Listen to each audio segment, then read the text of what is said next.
ఏదైనా జీర్ణం కావాలి అంటే, డైజెషన్ కావాలి అంటే ముఖ్యంగా ఒక్కసారి 2 సార్లు అంటే సోడా తాగుతావు, లేకపోతే డైజెషన్ గోళీలు వేసుకుంటావు. కానీ జీర్ణం అయితలేదు అంటే ఏదో పరేషాన్ ఉన్నట్టే లెక్క. డాక్టర్ దగ్గరకు పోవాలి, జీర్ణం కాని పదార్థాలను తినకుండా చూసుకోవాలి. జీర్ణం అంటే కేవలం ఆహారానికి సంబంధించిందేనా? చెప్పండి. ఎక్కడ ఉంటున్నాం మనం? 2025 అడ్వాన్స్లో ఉంటున్నాం. మనకు మన సహా మిత్రుడు, బంధువులు, ఇంటి పక్కాళ్ళు, ఇరుగు పొరుగు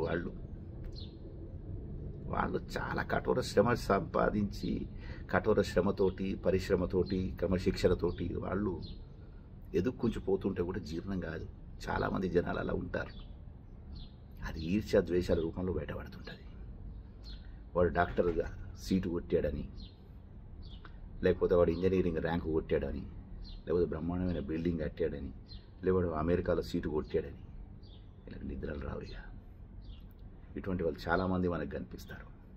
అప్పుడు డైజన్లు సరిపోతాయా? ఏమి సరిపోవి. దానికి కారణం ఏంది? Onida, owner's pride, neighbour's envy. ఇటువంటి వాళ్ళు చాలామంది కోకొల్లలు ఉంటారు. మీ ఫోటోలకు లైక్ కూడా కొట్టారు, అవునా కాదా?